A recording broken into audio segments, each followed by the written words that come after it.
Bonjour, soyez les bienvenus. Donc à toutes et tous, soyez les bienvenus. Je suis Chantal Passa. Je travaille pour l'Agence de développement économique de la région Occitanie et donc j'ai en charge la coordination et le copilotage de cet événement Medfel dont nous allons parler aujourd'hui. Pour cela, je suis bien évidemment épaulée par une société événementielle. Nous avons Vadanaka qui est présent. C'est lui qui, tout à l'heure, donc directeur de ce salon, vous présentera dans les détails toute l'organisation de cette nouvelle édition 2023. Chaque année, vous le savez, pour ceux qui suivent Medfel, nous choisissons un thème fil conducteur sur l'ensemble des journées. Cette année, nous avons choisi le thème de la souveraineté alimentaire. Alors, pour traiter ce thème, nous choisissons un grand témoin. Cette année, nous avons sollicité M. Jean-Marie Serroni, qui est membre de l'Académie de l'agriculture de France et qui, tout à l'heure, nous donnera déjà quelques éléments et quelques perspectives sur sa vision de la souveraineté alimentaire. Donc, merci à M. Serroni de vous être libéré pour cette conférence de presse et puis le 27 avril sur place à Perpignan. Nous avons également à nos côtés M. Jean-Louis Casaubon. Monsieur Casaubon est vice-président de la région Occitanie, donc pour la souveraineté alimentaire, la viticulture, la montagne, etc. Donc merci également d'être parmi nous. Et donc je vais commencer par vous, Monsieur Casaubon, en vous posant une première question. Medfel donc est né il y a plus de 15 ans maintenant en Occitanie, et la région a toujours été aux côtés de Medfel, donc pour développer ce rendez-vous. Est-ce que vous pouvez nous en donner les raisons? Écoutez, bonjour à toutes et à tous. Les raisons, vous l'avez dit, c'est 15 ans que chaque année la région organise ce salon et vous y participez, vous également, régulièrement. Donc, les raisons, elles sont simples. C'est que le poids de la filière fruits et légumes dans notre région, l'est de la région, bien sûr, peut-être pas à l'ouest de manière un peu plus mineure, mais l'ouest de la région, c'est une part très importante de l'économie. C'est 15% des emplois agricoles. C'est 800 millions d'euros de chiffre d'affaires. Donc, c'est une filière à laquelle il faut s'intéresser compte tenu du poids économique qu'elle a. Et qu'est-ce qui vous semble important en termes d'enjeux pour les producteurs de cette région de participer à Medfel et de bénéficier de tous les dispositifs et de toute la dynamique que la région met en place? Alors l'enjeu, bien d'abord, c'est un lieu où tous les producteurs se retrouvent. Ils rencontrent aussi les entreprises de l'aval à cette occasion. Et c'est le moment où ils échangent entre eux. Et de l'échange, pour la région, il s'agit de recueillir leurs avis, leurs besoins, recenser les besoins et puis essayer de mettre en place des actions qui correspondent à leurs souhaits pour assurer le développement de leurs entreprises. Et ces dernières années, la région, les 5 dernières années, je regardais les chiffres, la région a injecté 60 millions d'euros en amont et en aval. Alors en amont, pour les exploitants, tout ce qui est dispositif paragrèle, insectes, quand il s'agit du bio, et à l'aval, les entreprises, au travers de contrats Groviti, tout ce qui est amélioration de ces outils, qu'il s'agisse de stockage de froid ou autre. Et c'est justement à cette occasion, au travers de ces échanges, de dégager les lignes directrices pour les années qui viennent.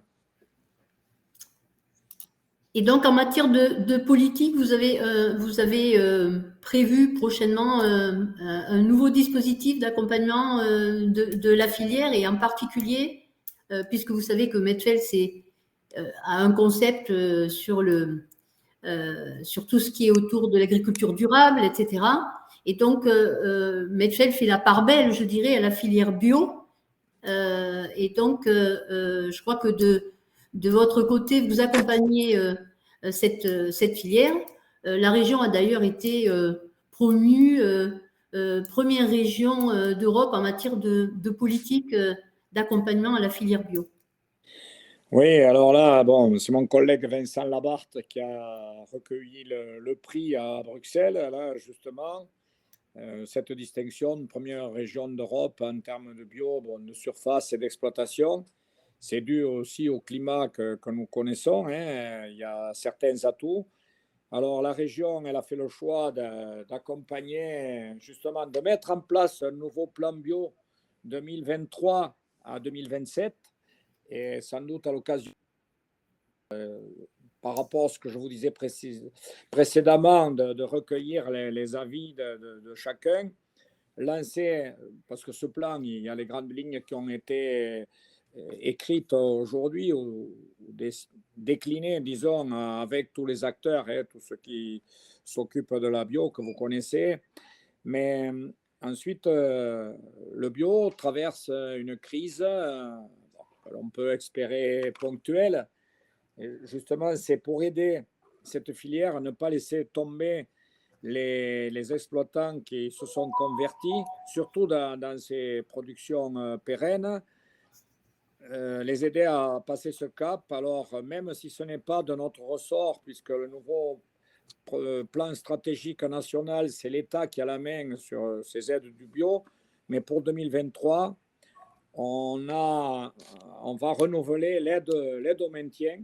Il y a une enveloppe de 12 millions d'euros qui va être dégagée sur des fonds que nous avions, des reliquats FEADER, que l'on consacre justement à tous ces producteurs de la filière bio, et notamment en fruits et légumes. Pas que fruits et légumes là, et c'est bio en général. Quand je vous parlais, il peut avoir la production laitière, et c'est toute l'agriculture en général. Mais c'est un engagement que nous avons pris pour l'année 2023. Très bien. Un dernier point, monsieur Casaubon. Nous allons donner la parole à monsieur Serroni sur la question de la souveraineté alimentaire. L'Occitanie est préoccupée par sa souveraineté alimentaire. Les enjeux sont nombreux, le réchauffement climatique, la ressource en eau, etc. C'est un sujet qui vous tient à cœur.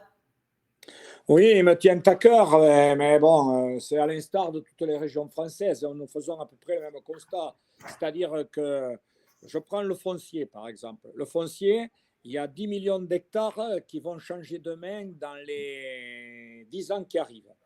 Et bon, nous sommes au sud de la France, c'est essentiellement du faire-valoir direct. Les exploitations qui sont disponibles, bon, Jean-Marie Serroni connaît bien dans beaucoup de coins de France, on peut trouver une exploitation entière pour pouvoir s'installer. Chez nous, vous trouvez des exploitations et puis à un moment donné, il faut acquérir du foncier, 5 hectares de plus, 8 hectares ici. Bon, la question qui va se poser, c'est ça. C'est le portage du foncier, ce foncier qui va changer demain. Est-ce qu'on est capable de mettre en place des outils, et on a mis en place une foncière. Alors, je ne vais pas le développer là, mais la foncière, c'est comme pour les voitures automobiles, location avec option d'achat.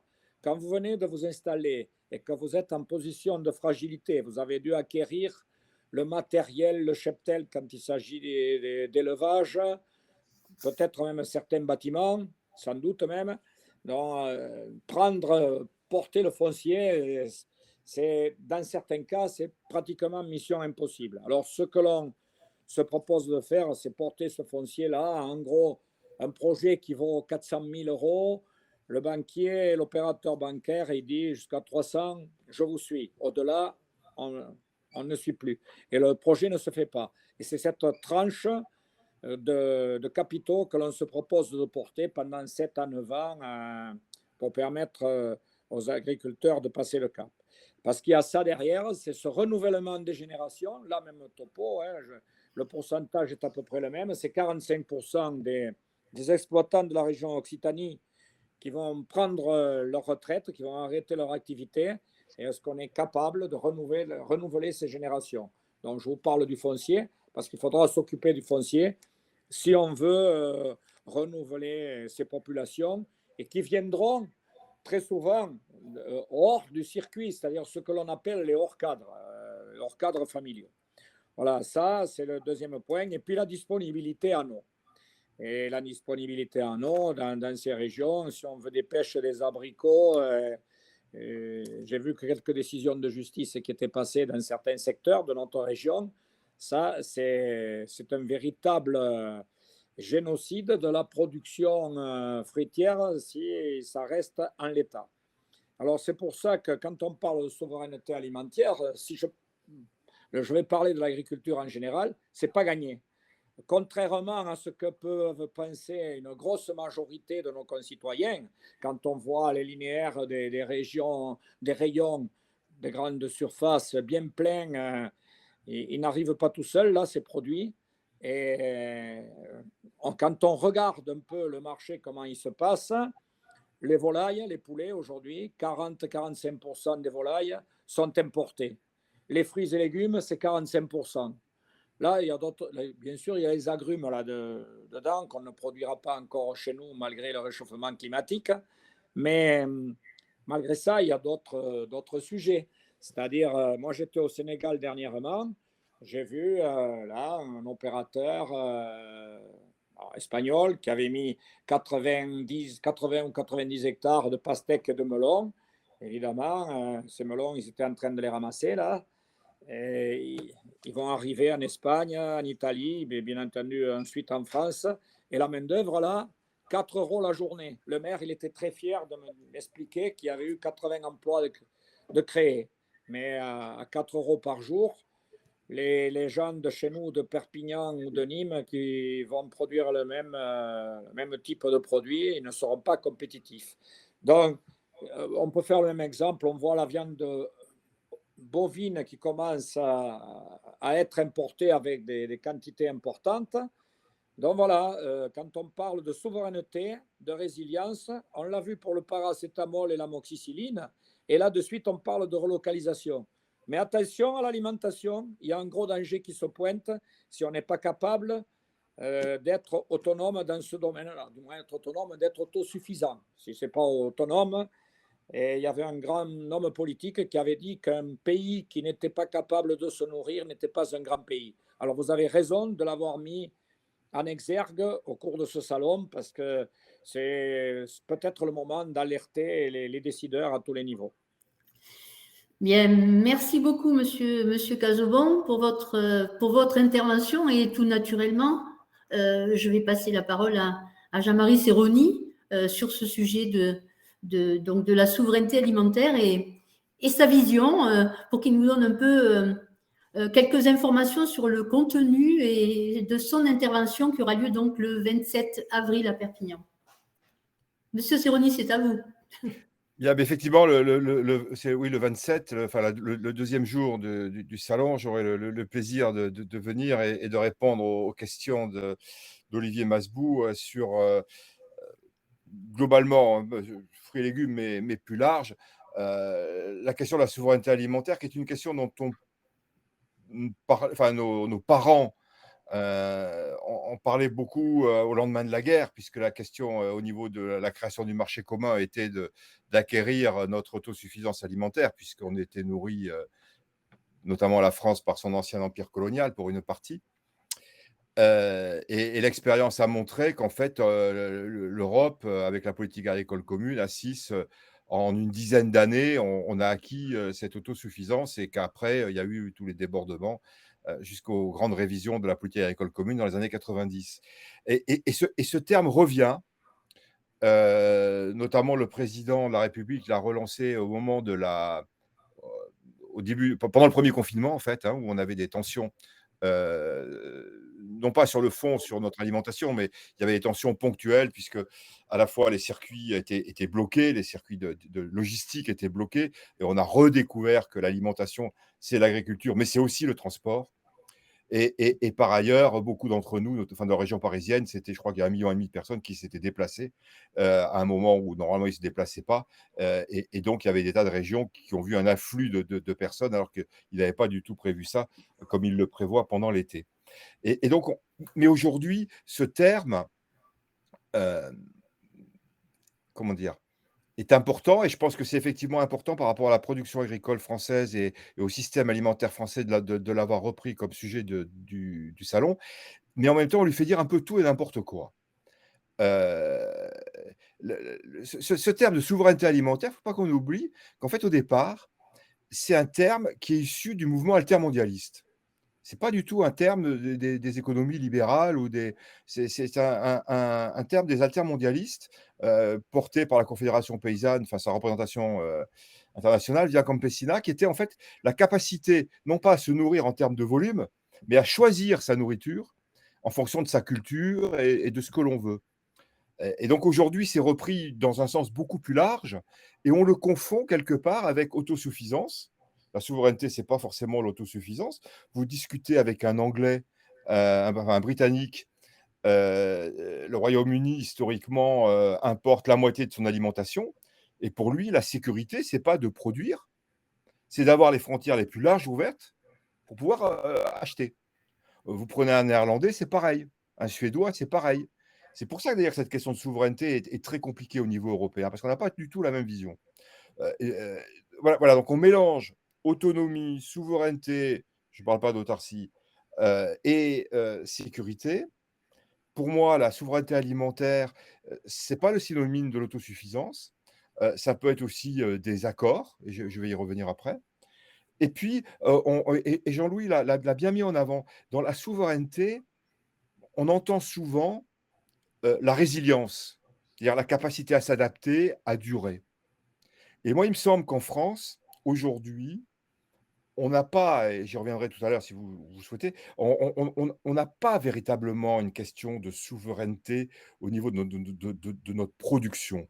Et il n'y a pas de phénomène brutaux tout de suite alarmant. On a effectivement une pente qui est un peu défavorable, mais qui dure depuis longtemps. Comment dire, notre non-autosuffisance en fruits et légumes, elle a toujours été. Enfin, elle date de 50 ans. Hein. Donc, Heu, par contre, et là tu l'as bien pointé, Jean-Louis, on a des soucis, importants, sur les facteurs qui permettent de produire. C'est pas du tout la même chose. Les facteurs qui permettent de produire et qui dépendent pour partie de notre organisation et de notre politique. La question de la ressource en eau, donc la question de la ressource en eau, elle dépend beaucoup de l'acceptation de la société, sur les techniques de stockage et d'utilisation de l'eau. On a effectivement les mutations foncières qui sont importantes et je trouve que c'est très intéressant le fait que dans un pays traditionnellement de propriétaires, la région mette en place des systèmes qui permettent de ne plus être propriétaire. La question de la main-d'œuvre, mais qui ne sont pas en soi des questions propres à la souveraineté. C'est des questions des moyens nécessaires pour produire. Par contre, là où on a aussi, en complément de ce que disait Jean-Louis, un gros souci de souveraineté, enfin là, pour le coup, qui est vraiment pour moi la souveraineté, c'est tous les facteurs de production que nous n'avons pas. Nous importons la très, très grande majorité des engrais. Et donc là, si on n'en a pas, on ne peut pas produire. On le voit tout de suite avec l'azote, même si on en a finalement, il est plus cher, mais on en a. La potasse et les phosphates, on en a plus. Enfin, les phosphates, on n'en a jamais eu. La potasse, on n'en a plus. Enfin, pratiquement plus. Donc, de toute façon, il faut qu'on l'achète. On ne l'aura jamais. Donc, ça montre bien que souveraineté et autosuffisance, c'est deux choses différentes. Mais on peut passer des accords, comme on fait pour le pétrole, où on n'a pas de crainte sur nos approvisionnements en pétrole alors qu'on n'en a plus. On a la même chose sur les produits de santé des plantes. Bayer, Syngenta, etc., les grandes Corteva, les grandes sociétés qui fabriquent ces produits. C'est comme dans la pharmacie, ils assemblent, mais ils achètent la matière active, ils achètent les molécules, principalement en Inde et en Chine. Donc là, on a une véritable dépendance stratégique. Le machinisme, c'est un peu pareil. La main-d'œuvre, on l'a évoqué, c'est un vrai enjeu. Il y a un élément sur lequel on est des champions, ce sont les semences. Même si on ne peut pas utiliser les nouvelles techniques, on est quand même les premiers exportateurs mondiaux, de plants et de semences.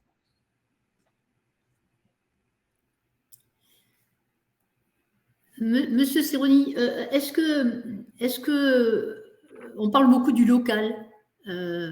Est-ce que le tout local peut être une réponse Alors, le local, moi, me paraît une voie, mais le tout local, certainement pas. Je suis bordelais d'origine, mais j'habite en Normandie depuis 25 ans. Vous ne m'obligerez jamais à boire du vin normand. Ce serait un crime. Heu, Heureusement qu'on a les pêches, les nectarines, les abricots, de chez vous. Ça pousse pas chez nous. Moi, j'ai une pêche ou 2 tous les ans et encore elle est pas bonne. Voilà Jean-Louis est producteur de lait, mais la région Midi-Pyrénées, heureusement qu'elle a le nord et surtout l'ouest, pour s'approvisionner en lait. Je veux dire, l'agriculture, c'est quand même quelque chose qui est lié à la nature. Donc c'est lié au sol, c'est lié au climat. Jean-Louis évoquait le bio, vous êtes la première. Oui. Ah, nous avons perdu Monsieur Serroni. On l'a perdu.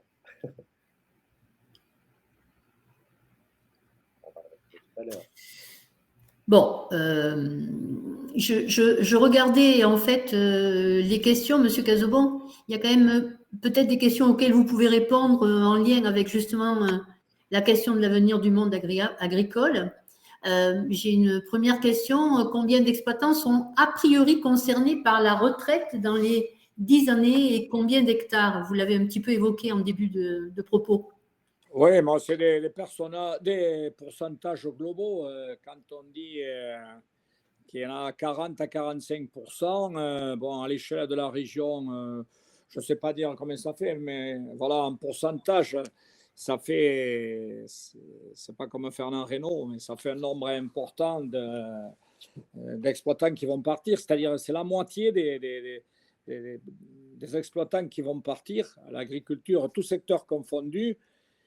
Pas tout à fait la moitié, mais il faut les renouveler. Alors, il y en a qui vont se renouveler. En Occitanie, on en a installé l'an dernier près de 900, je crois, dans la région. Bon, mais il en reste quand même une grosse partie à renouveler. Alors, j'ai vu une question, chez qui ça part? Est-ce que c'est des promoteurs urbains? Bon, peut-être moins que par le passé, ça partira parce qu'il y a toute une réglementation autour des schémas, du SRADET, de l'artificialisation des sols. Mais il y en aura quand même, oui. Mais après, on voit des sociétés capitalistiques investir aussi. C'est là qu'elles partiront. Parce que par rapport à ce que disait Jean-Marie Serroni ici, je sais bien, porter le foncier et s'installer. En gros, un jeune qui arrive avec les jeans et les baskets, il s'installe, bon, et il paye un loyer, voilà.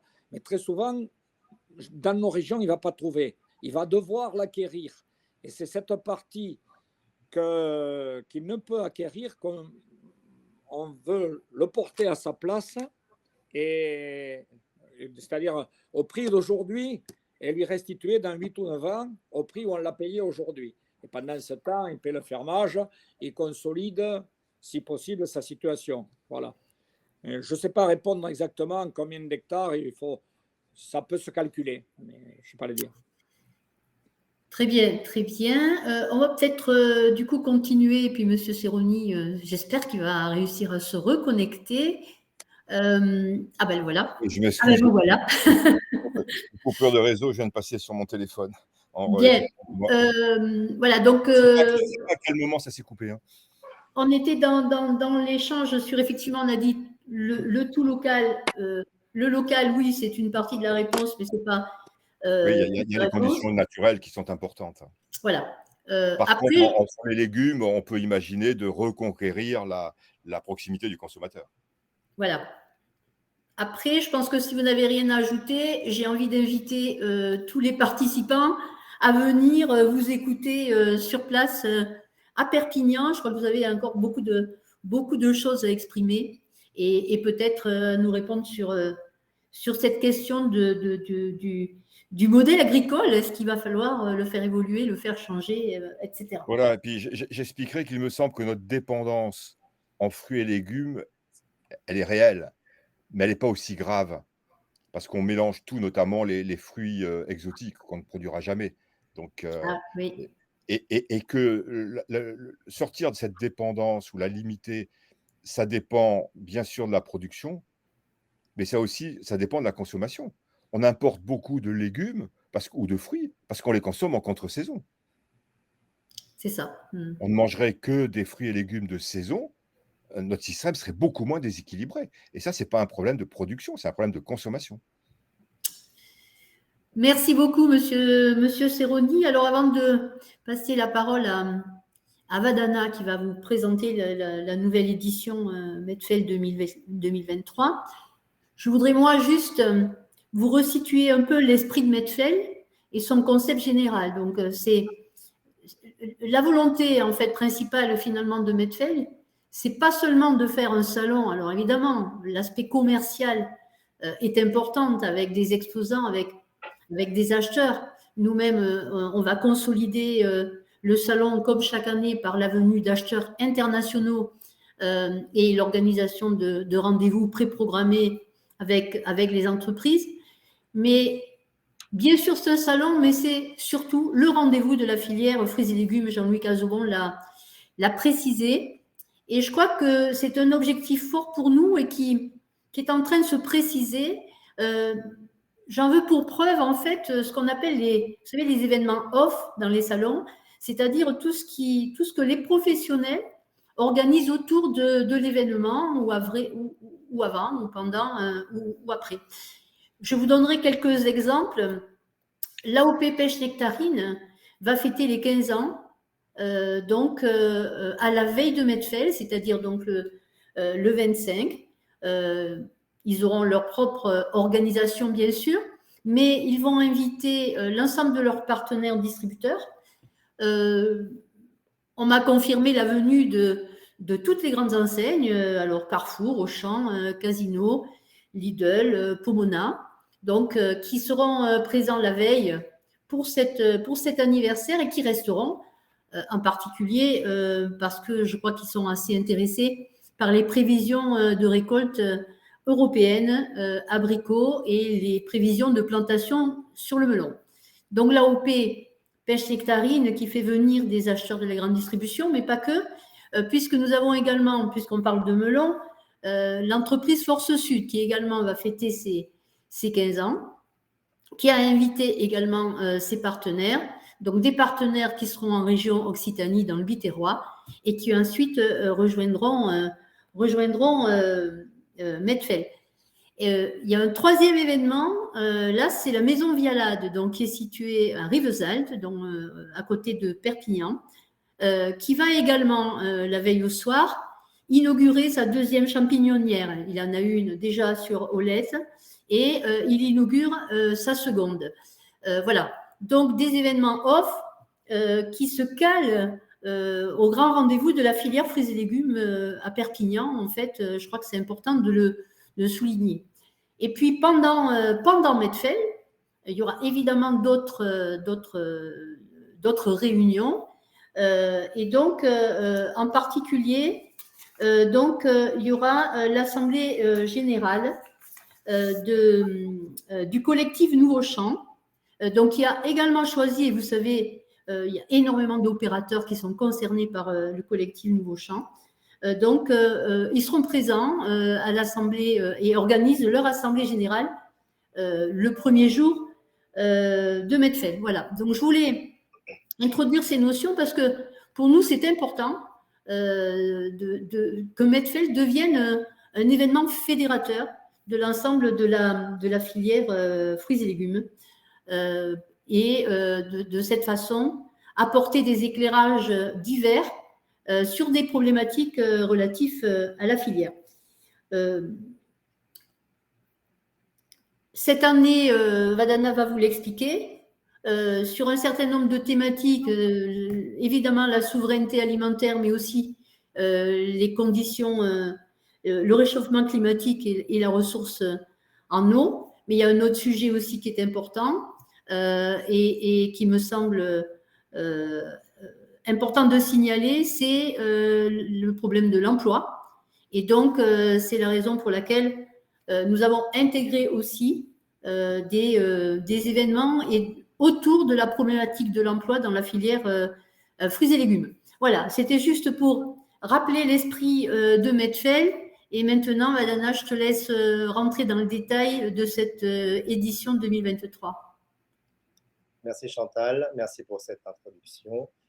Bonjour à tous, je suis donc le directeur du Medfel. J'organise ce salon avec toute l'équipe de Space Organisation, qui est une société spécialisée dans l'organisation de salons en public et professionnel dans le bio, le bien-être et le développement durable.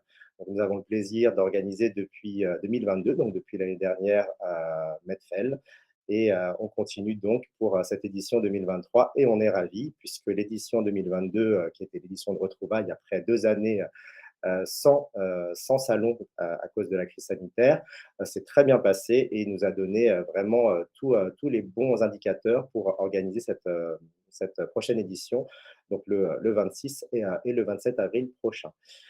Nous sommes déjà aujourd'hui à près de 200 exposants inscrits, donc nous remplissons le contrat qu'on s'est donné. Donc aujourd'hui, 200 exposants. Nous attendons également 4000 visiteurs ciblés sur les 2 jours de salon. Le programme acheteur, qui est maintenu avec donc les acheteurs internationaux venant des 4 coins du monde et qui recherchent effectivement des fruits et légumes français en priorité, mais également aussi d'ailleurs.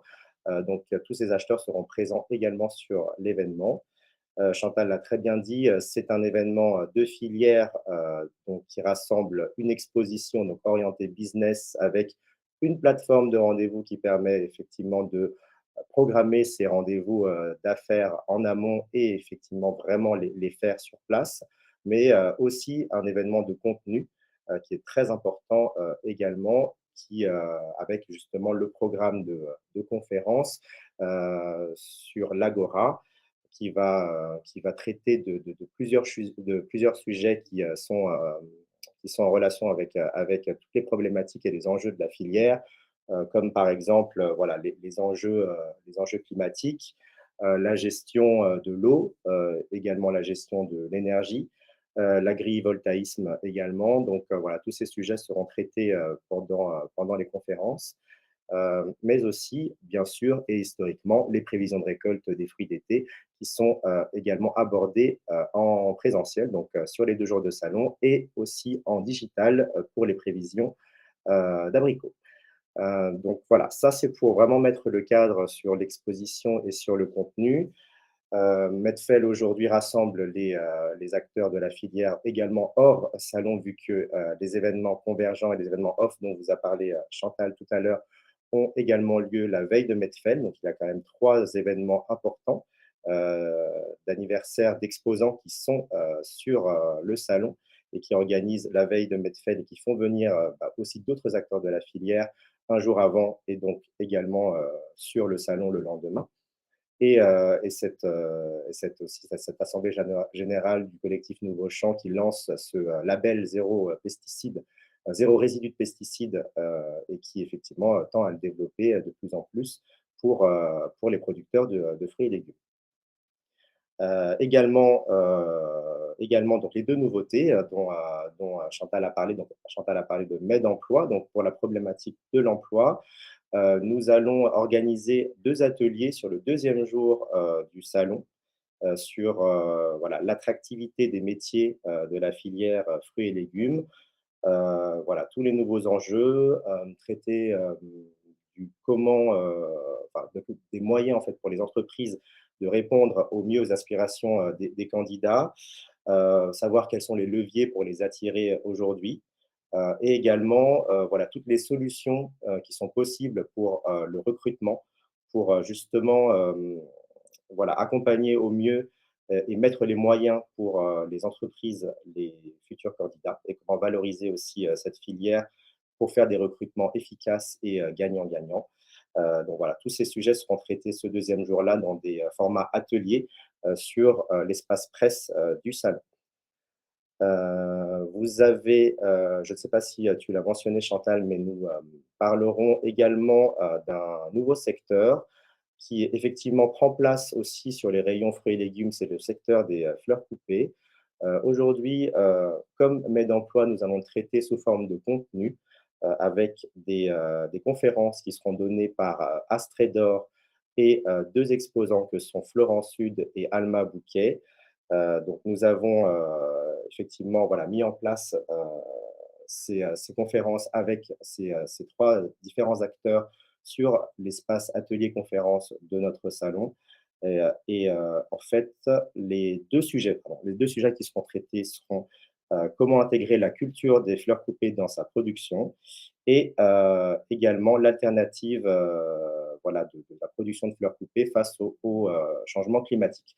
Donc, le changement climatique a aussi bien sûr des effets sur la production des fleurs et sera évoqué lors de cette conférence-là également.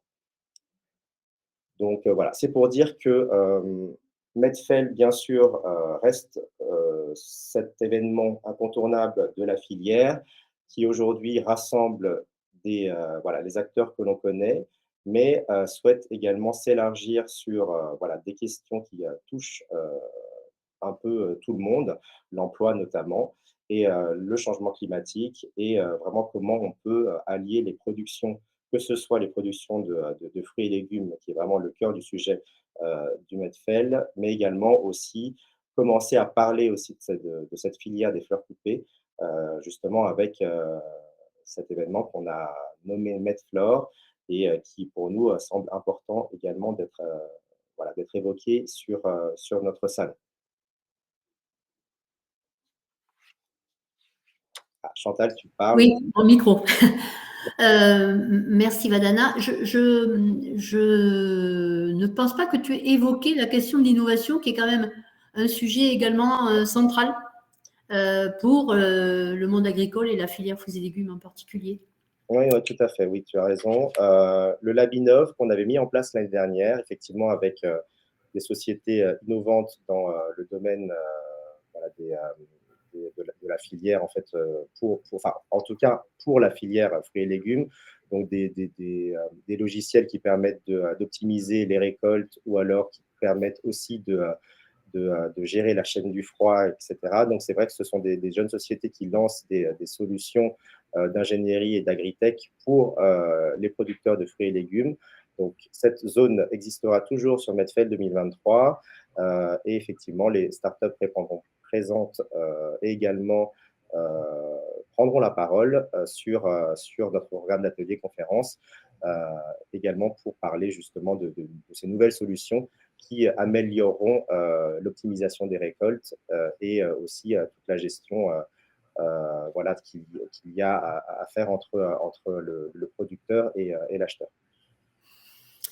Bien, merci Vadana. Alors, il y a pas mal de questions. Je pense qu'on va essayer d'y répondre. Je ne suis pas sûre, Monsieur Cazobon, que vous puissiez répondre à tout.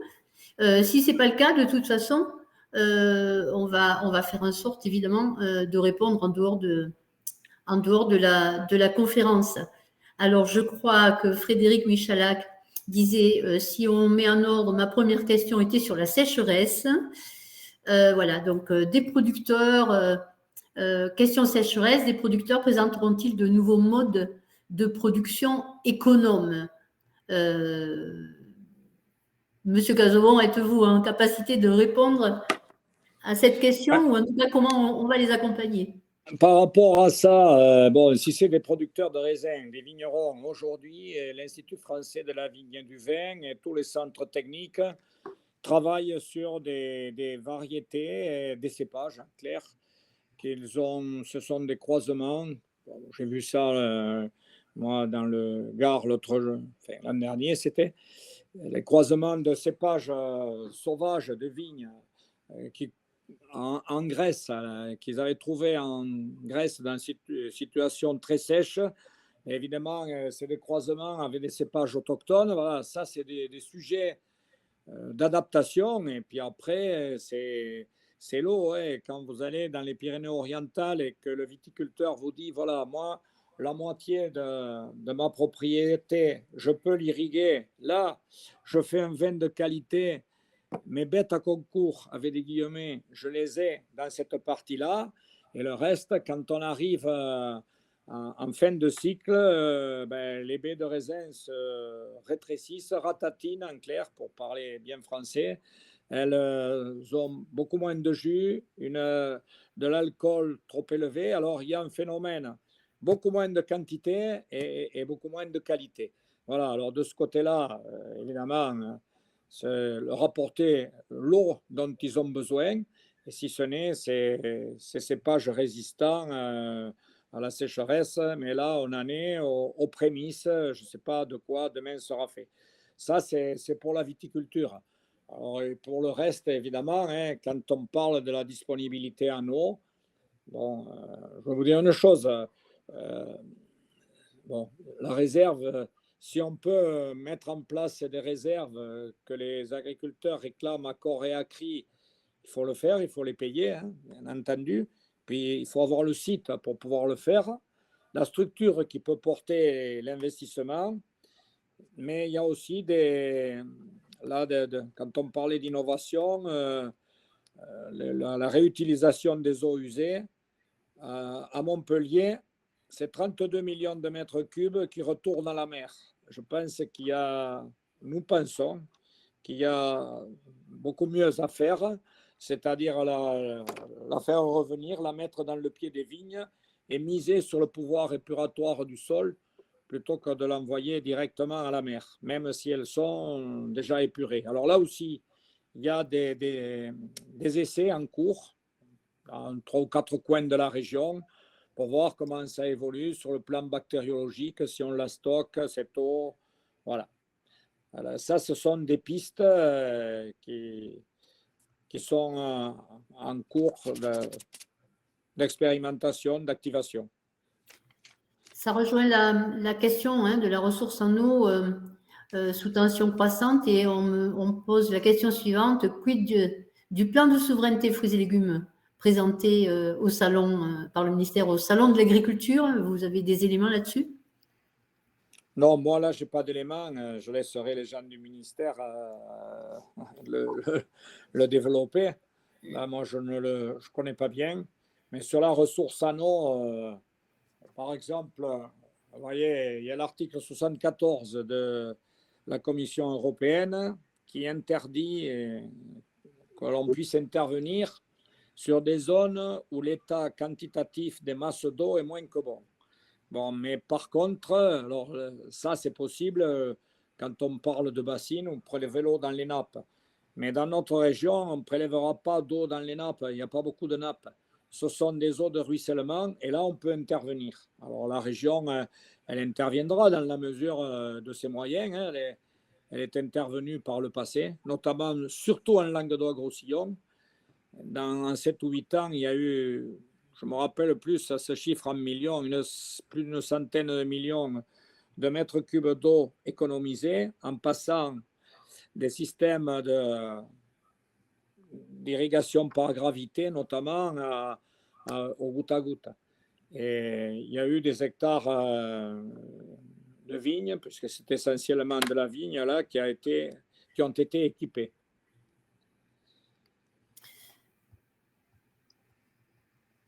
Bien, on nous demande également si nous avons déjà des éléments sur les prévisions de récolte, en rapport évidemment avec la question de la sécheresse. Je pense que Là, c'est trop tôt. Oui. Vous pensez bien que à l'heure qu'il est, bon, moi je vois les réserves. Alors là, c'est sur le bassin Adour-Garonne, là où j'habite, notamment dans les Pyrénées. Les réserves sont pleines à 55, 60% dans le meilleur des cas. Bon, mais si là aussi, il faut rester optimiste. Hein. On aura peut-être un mois de pluie. Ce jour-ci, il pleut. Je vois le Gave, là, il y a une fonte des neiges, comme les températures se sont radoucies, une fonte des neiges importante. Le Gave, là, qui passe pas très loin de chez moi, il a gagné 1 mètre. Il était tout boueux. Ça veut dire que quand il y a la possibilité de capter cette eau, c'est réalisable. Sinon, elle passe, elle s'en va à la mer aussi. Voilà, ça c'est. Mais à l'heure actuelle, on ne peut pas dire. Hein. Ce que je veux dire, c'est que l'an dernier, on a eu affaire à une année très chaude, très sèche. Mais les réserves étaient pleines. Et ça nous a permis, enfin, dans les secteurs où c'est irrigable, je rappelle qu'on irrigue juste 10% de la surface. Et on n'irriguera pas toute la surface agricole utile française, ne s'irriguera jamais. Moi, chez moi, par exemple, je ne pourrais jamais irriguer. À 450 mètres d'altitude, il n'y a rien au-dessus, il n'y a pas de nappe et il n'y a pas d'eau de ruissellement. Donc, tandis que dans certains coteaux, on peut récupérer cette eau et il y a pas mal de projets en cours, de petites retenues, soit pour sécuriser la ressource fourragère des troupeaux, soit pour certaines productions aussi à valeur ajoutée. Les agriculteurs s'adaptent de cette manière-là. Bien, nous avons également une question sur, Vadana, tu peux sûrement répondre, sur Med-Emploi. Donc, Med-Emploi concerne-t-il tous les métiers de la filière fruits et légumes, aval compris, ou seulement la production? Je crois savoir que non, au niveau des ateliers, Med-Emploi va justement avoir pour ambition de ne pas s'arrêter juste à la question de la cueillette, mais les entreprises de fruits et légumes, comme dans tout le secteur agroalimentaire d'ailleurs, hein, ont vraiment des problématiques de recrutement dans l'activité, dans la conduite des mises en conditionnement. Donc, ce n'est pas juste une question de cueillette, c'est bien plus large que ça, même de bons commerciaux pour développer l'international. Voilà, c'est difficile de recruter et d'une façon générale, hein, encore une fois, le métier de l'agroalimentaire dans son ensemble n'est pas suffisamment attractif. Il y a un gros travail à faire là-dessus. La région y travaille d'ailleurs. Et donc, nous, on va essayer en tout cas pendant Medfel d'apporter quelques éléments de réponse, en tout cas quelques pistes, puisqu'il en existe. C'est ça, Vadana, hein, si tu veux compléter. Je me rejoins à toi en tout cas par rapport à ce que tu dis. Donc, effectivement, les enjeux ne sont pas que dans la production, mais effectivement dans tous les postes sur la filière. Donc, effectivement, au niveau commercial, comme tu l'as dit, au niveau également conditionnement, cueillette, mais vraiment, voilà. Mais c'est aussi c'est une problématique que l'on constate sur beaucoup de secteurs. Donc, après, notamment sur la filière fruits et légumes. Maintenant, il y a la main-d'œuvre étrangère aussi. Comment aujourd'hui, avec pas le plein emploi, mais quasiment, sur une situation qui est quand même qui change, vu que maintenant les sociétés doivent montrer qu'elles sont attractives, elles doivent séduire le candidat. C'est beaucoup moins simple qu'avant de recruter. Donc, c'est vrai que tous ces ateliers vont permettre de trouver les leviers et les méthodes pour pouvoir attirer sur des secteurs qui attirent de moins en moins. Donc, c'est vrai que c'est vraiment ça qui va être mis en avant. Ensuite, il y a des questions sur Medflore, évidemment. Alors, peut-être il faut préciser à ce stade que on amorce la dynamique autour des fleurs coupées parce que nous avons des opérateurs sur le territoire perpignanais. En plus des opérateurs qui sont en train de fusionner, notamment avec des entreprises qui sont basées en région Provence, qui est quand même traditionnellement autour de Hyères une zone de production de fleurs coupées. Donc, nous, ce qu'on souhaite, c'est amorcer la pompe. Et donc, il ne s'agit pas, vous ne trouverez pas, je ne voudrais pas que vous soyez déçus, un hall de fleurs coupées dans Medfel cette année. C'est une amorce d'échange, justement, pour faire venir l'ensemble des opérateurs et des professionnels de la fleur coupée, avec le soutien effectivement des opérateurs perpignanais, pour lancer une dynamique autour de ce secteur. Voilà. Donc, je pense que, enfin, sauf si Vadana, tu veux compléter, mais c'est important de bien repréciser.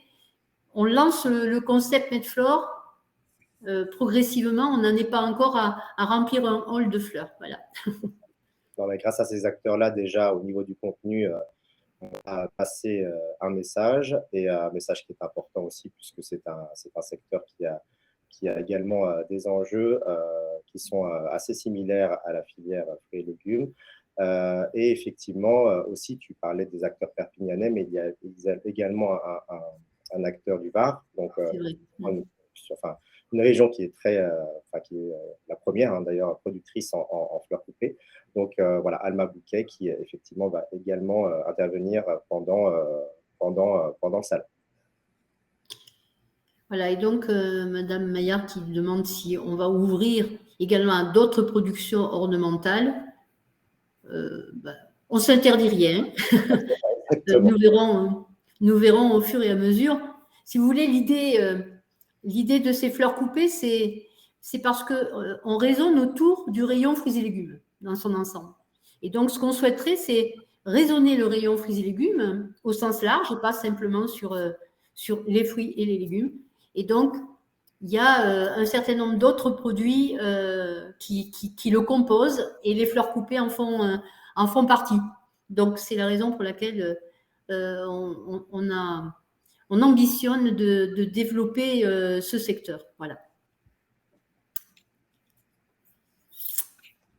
Est-ce qu'il y a des questions?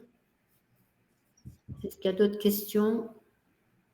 J'avais vu le Medfel peut-il profiter de l'effacement croissant de la partie fruits et légumes du Vinitec Sifel. Est-ce que tu as vu cette question, Chantal, ou pas? Ah oui, non, elle est plus haut. Un petit peu.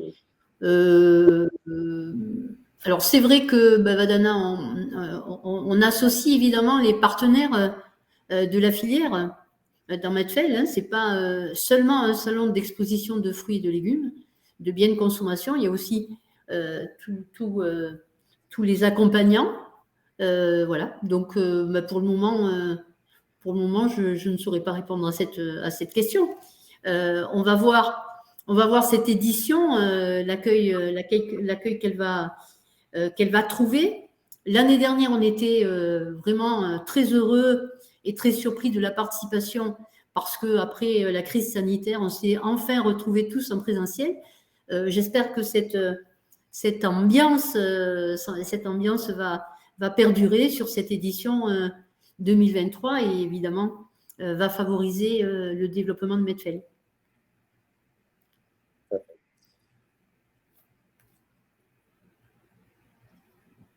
Regardez s'il y avait d'autres questions.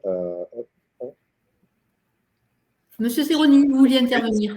Juste, si je me permets, sur la toute première question, je crois, sur le plan de souveraineté du ministère que je ne connais pas précisément, mais bon, j'étais au salon de l'agriculture. L'impression que j'ai en approche globale, hein, c'est que dans ce plan, moi, j'ai retenu 3 choses qui me restent en mémoire. Bon, c'est pas un plan gigantesque, hein, il faut dire ce qui est. Mais il a quand même une ambition forte. La première, qui est de secouer tout le monde et de mobiliser et d'amener les gens à travailler ensemble, à réfléchir ensemble. Il y a beaucoup d'actions de cet ordre-là qui peuvent paraître fumeuses, mais c'est quand même ça, globalement, qui fait avancer.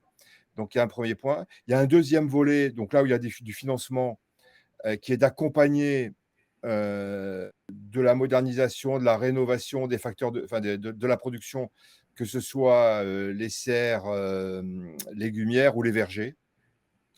Dans la première partie de mobilisation, il y a toute la dimension développement durable, enfin recherche de solutions par rapport aux phytos et éventuellement évolution réglementaire. Et puis le troisième volet qui me paraît extrêmement important et qu'on retrouve depuis quelque temps dans toutes les annonces gouvernementales, il y a un volet très important, innovation, recherche et formation. Donc avec des moyens renforcés, puisque en fait, je crois que sur la question de la souveraineté, la façon de répondre à cette apparente contradiction en le fait de produire plus et de produire mieux, si on reprend les termes à la mode, hein, c'est-à-dire de produire au moins autant, même si notre production globalement en France, contrairement à ce qu'on dit, a plutôt tendance à augmenter tout de suite. Et en diminuant notre empreinte environnementale et la protection du changement, enfin, par rapport au changement climatique, ça passe pour beaucoup par l'innovation. Innovation technique, innovation scientifique et innovation d'organisation. Et donc l'État met davantage de moyens là-dessus pour accompagner. Merci de ce complément, monsieur Serroni. En parlant de production et de prévision de récolte, évidemment, nous ne sommes pas en capacité et nous vous invitons à venir assister au colossal travail qui est fait chaque année par nos collègues espagnols, italiens, grecs et puis la Chambre d'agriculture des Pyrénées-Orientales pour la partie française. Mais je crois que c'est important aussi de vous préciser que, vous le savez, sur la pêche nectarine, justement, nos amis espagnols, italiens préfèrent ne pas trop donner d'informations sur leur prévision de récolte parce qu'ils considèrent que fin avril, c'est encore trop tôt. Alors, vous voyez, et donc, c'est la raison pour laquelle on organise depuis la crise sanitaire les mardis de Medfel. C'est le dernier mardi du mois de mai où là, justement, on pourra ajuster et préciser de façon beaucoup plus complète avec l'ensemble, avec nos collègues dont espagnol, italien et grec, la prévision de récolte et la campagne. C'est là où effectivement on saura si le manque d'eau a véritablement eu un impact et on connaîtra de façon plus précise la prochaine campagne, notamment des fruits à noyaux. Voilà. Donc, on l'avait pas cité les mardis de Medfel, mais après le mois d'avril, Medfel continue, bien évidemment. Très bien. Donc, normalement, on a pu répondre à la plupart des questions. On arrive vers la fin de la conférence de presse. Chantal, est-ce que tu voulais dire un mot ou est-ce que je rappelle les dates du salon Oui, non, vas-y, tu peux conclure. Très bien. Bah, écoutez, voilà, le salon, donc le salon Medfel aura lieu du 26 au 27 avril au Parc des Expositions de Perpignan, une 15e édition. Et voilà, on vous attend nombreux sur ces 2 jours. Et nous remercions effectivement toutes les personnes présentes à cette conférence de presse, Jean-Marie Serroni également, Monsieur Cazobon, Chantal. Merci à vous tous et en tout cas, nous vous donnons tous rendez-vous sur le Medfel au mois d'avril. Au revoir à tout le monde. Merci. Au revoir, merci à tous. Bon après-midi. Et sur l'héliporteur.